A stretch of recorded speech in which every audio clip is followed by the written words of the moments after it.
wa ala alihi Muhammad al-mukarramun yang saya hormati para guru sekalian, Ustaz Ahad, Ustaz Imam Abi Syauqi, Ustaz Saiful, juga Ustaz-Ustaz yang mungkin di kesempatan malam ini nggak bisa hadir. Mudah-mudahan seluruh guru kita sehat semua. Amin. Dan seluruh jamaah yang hadir, yang saya hormati juga para sepuh, ada Pak Wasit, Ustaz Basir, dan tak lupa Suhabil baik keluarga almarhum Bapak Nimin, mudah-mudahan semuanya diberikan kesehatan ya Allah. Dan juga almarhum Bapak Nimin bin Minan, mudah-mudahan Allah ampuni segala dosanya. Amin. Diterima segala amal kebaikan semasa hidupnya, dijadikan punya Allah yang dilihat jinan. Hadirin yang dirahmati Allah Subhanahu wa taala. Saya melanjutkan apa yang pernah saya sampaikan di pertemuan lalu. Kata Nabi, salah satu la ya'luhumul faza'ul akbar wa la yanaluhumul hisab hum ala kathibin minal misk hatta yufragha min hisabil khalaiq. Ada 3 golongan yang mereka tidak akan mengalami masa di mana setiap orang takut dengan masa itu. Kita tahu hadirnya rahmati Allah Subhanahu wa taala bahwa bicara akhir hidup itu Masya Allah dahsyatnya bukan main. Sampai-sampai orang tua lupa kepada anak apalagi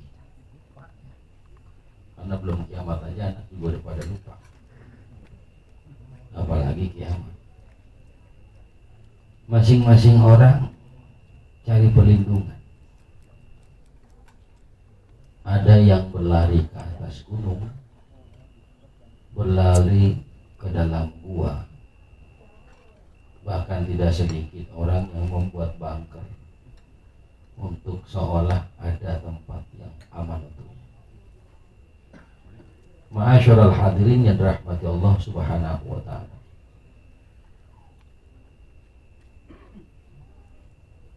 Kopi masih banyak.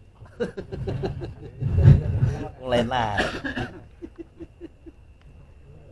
Jadi hadirin yang dirahmati Allah Subhanahu wa taala. Bangkar. Kopi. Ternyata bahan untuk membuat keselamatan itu ada pada amal kita. Nabi beberapa kali sebutkan ada 7 golongan, bahkan yauma la dhilla illa dhilluh, hari di mana tidak ada perlindungan kecuali perlindungan Allah. Nah, 3 orang yang tidak akan mengalami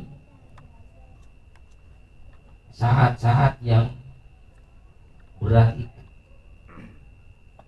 jangankan kiamatnya hadir, tanda-tanda menjelang kiamat aja udah dahsyat. Apa sih tanda-tandanya?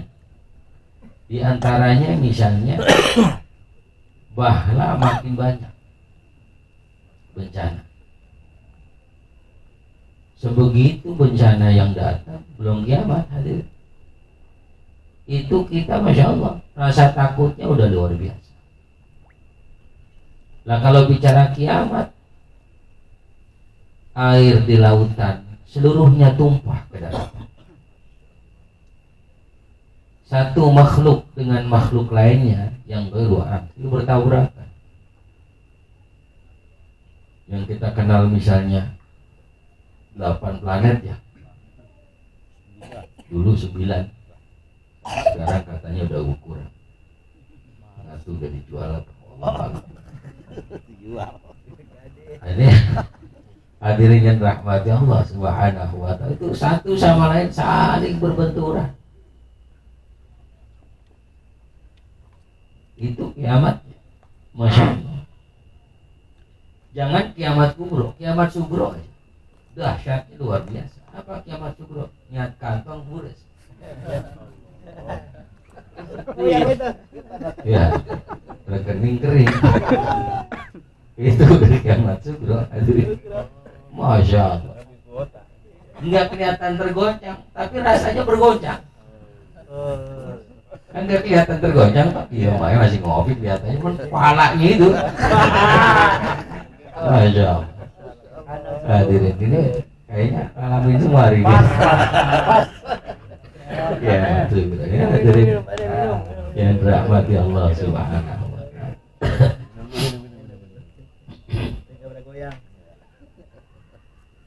Kemudian layana luhumul hisab. 3 golongan ini nggak pernah dia dihisab, nggak dihitung.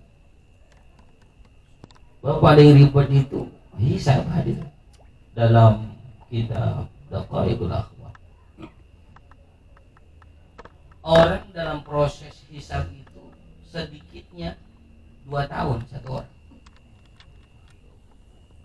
Rasa 2 tahun itu 200 tahun, 2000 tahun. Saking lamanya tuh dihitung. Jangan dipikir nikmat itu nggak dihitung, sama dihitung. Ketika Allah kasih ujian pun dihitung kesabarannya sejauh mana. Saat Allah kasih nikmat pun dihitung, rasa syukurnya sebanyak apa.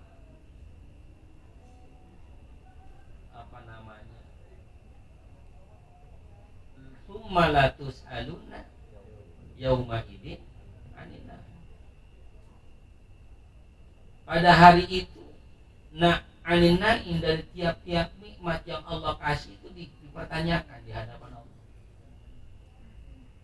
Berangkat dari rambut, jangan dipikir rambut juga biasa saja. Ada pertanggungjawabannya, ada rahmat Allah Subhanahu wa Ta'ala. Makanya orang yang punya uban itu malaikat segan. Kenapa? Orang makin banyak ubannya, lagunya makin dikit. Lagunya banyak ya, ada rahmat. Kecuali tua-tua kali ya. Ngomongnya pas udah ubahan. Lagi udah putih. Belum kayak ngomongnya mau ubahan. lagu aja. Maka rambut kita di masa lalu itu ya, yang hari ini kata Allah masih kasih rambut kita ini kan dipergunakan untuk apa? Apa mahkota yang dikasih oleh Allah itu hanya sekedar untuk menarik simpati hati seseorang? Atau rambut itu ya, rambut itu dijadikan sebagai maksiat dan sebagainya. Dari sekian banyak rambut yang Allah kasih, bahkan itu bisa jadi saksi pernah dilakukan kebaikan atau tidak. Telinga yang Allah kasih lebih banyak diperdengarkan untuk apa? Itu seluruh panca indera itu pun akan dipertanyakan oleh Allah. Itu yang sifatnya internal hadir dalam diri. Belum yang eksternal. Ketika masuk makanan ke dalam bibir kita, ketika masuk segala hal itu dihisab oleh Allah Subhanahu wa Ta'ala. Sedikit-dikitnya saya sampaikan, sedikit-dikitnya orang punya persoalan dalam kehidupan itu rasanya seperti 2000 tahun. Ya bahasanya ini orang banyak amaliyah perbuatan baiknya itu masih 2000 tahun. Bagaimana orang yang maksiatnya sengengkean? Bagaimana orang yang berbuat dosanya berkelanjutan? Kan ada orang berbuat dosa berkelanjutan tuh. Nyambung Berseri. Mana orang yang berbuat dosa berkelanjutan? Dianya berbuat dosa, anaknya ngikut. Anaknya ngikut, cucunya ngikut. Ya. Kata anaknya, ngapa lu main judi dulu bapak gue begini? Ya. Cucunya, ngapa begini? Engkong gue begini. Cicitnya dulu buyut gue begini. Aduh rahmat Allah Subhanahu wa Ta'ala. Itu terus ada. Maka Masya Allah, per pertanggungjawaban hisab itu hitungannya kan nggak kayak kita. Kalau kita kan suka salah gitu, tapi Allah Subhanahu wa taala dalam hisabnya, dalam hitungannya tidak mungkin salah. Ya, termasuk urusan hati kan kita nggak tahu, Allah tahu. Ya, kita kan ngaji kadang-kadang ceramah lama kan suka ngomong juga tuh. Aduh, kalau lihat ini kan gitu. Masih terawih ya. Dan subhanahu wa ta'ala. Kadang-kadang yang lebih kita begini, ada juga jamaah kadang-kadang artinya ya ini mau udah pernah dibahas gitu. Ada juga yang gitu. Iya, kita juga sebenarnya punya alasan Ustaz Imam. Ya Ustaz, ya, bahasanya itu lagi misalnya. Ya, habis amplopnya itu segitu lagi. Hadirin yang dirahmati Allah Subhanahu wa taala. Ya. Jadi ini layana lahumul hisab. Mereka enggak dapat daripada hisab. Hum ala katibi minal misk. Mereka itu ditempatkan di bukit kasturi. Sampai kapan? Sampai selesai semua orang dihisab, baru dia dimasukkan ke dalam surganya Allah bighairi hisab. Dua sebelumnya saya pernah sebutkan. Yang pertama orang yang rajin baca Quran, kemudian dia mengimami sholat, hum rawun, yang diimaminya senang, yang diimaminya senang.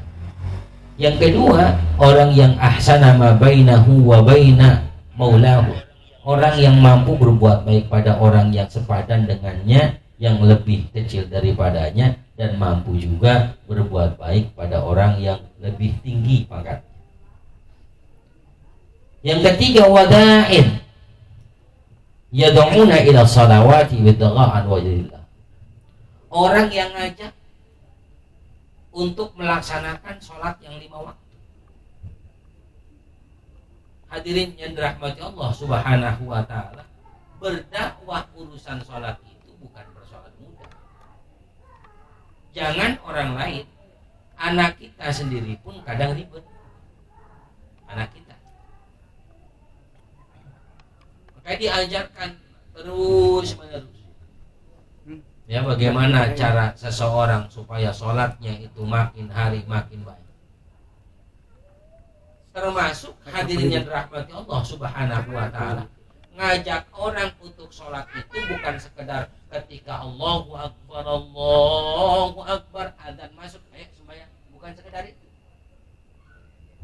Kita ngajak orang untuk ngaji, memperbaiki sholatnya, itu bagian wada'in ya dong. Orang yang ngajak orang lain untuk melaksanakan sholat. Nah, ma'asyiral hadirin yang dirahmati Allah Subhanahu wa ta'ala, karenanya kalau ukuran timbang sholat sebagian besar kita mungkin rada gampang.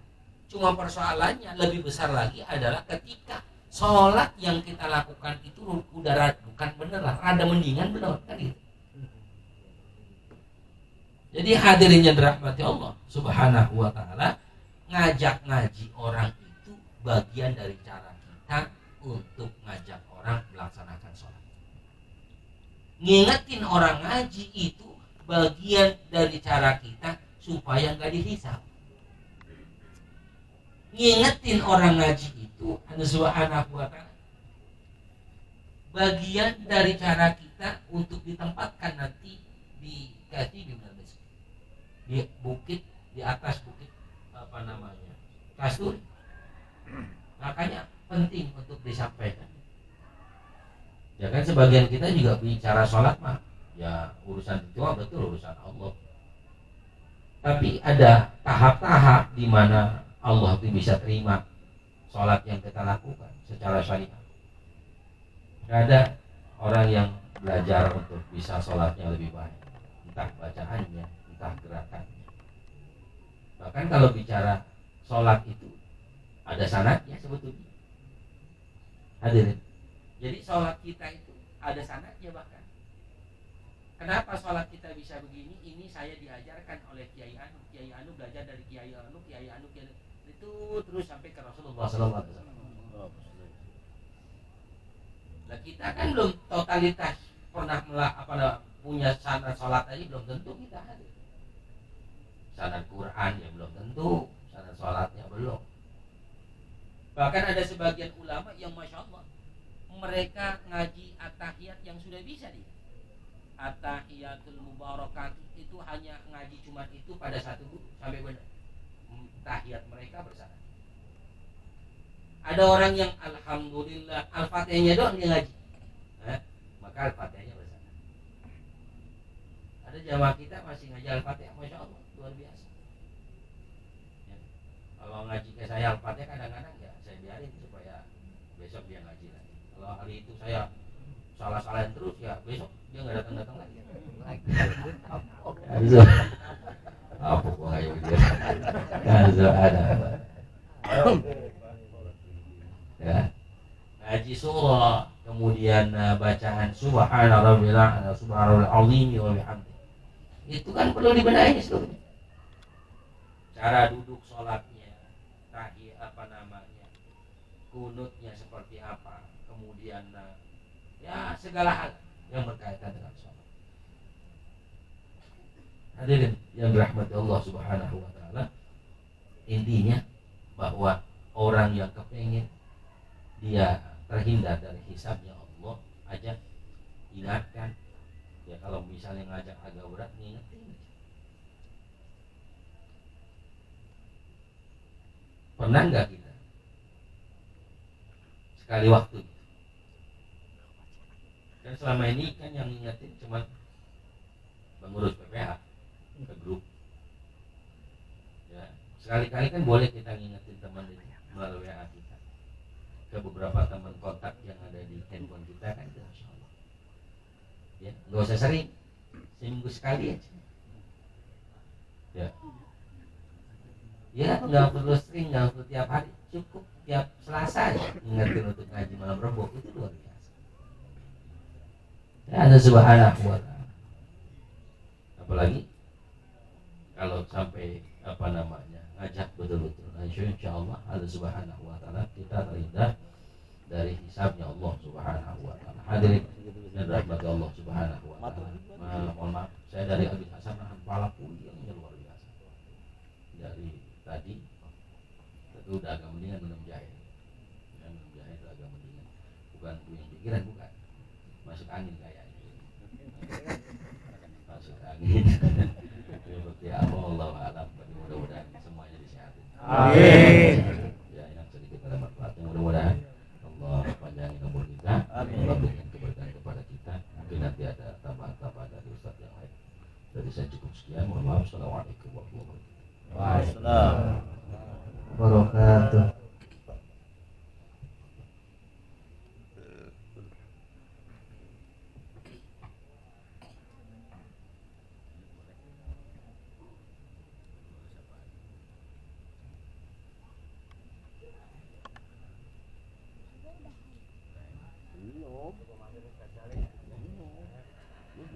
Jazakumullah khairan katsiran kepada guru kita yang telah memberikan pelajaran untuk kita, mudah-mudahan bermanfaat buat kita semuanya. Amin.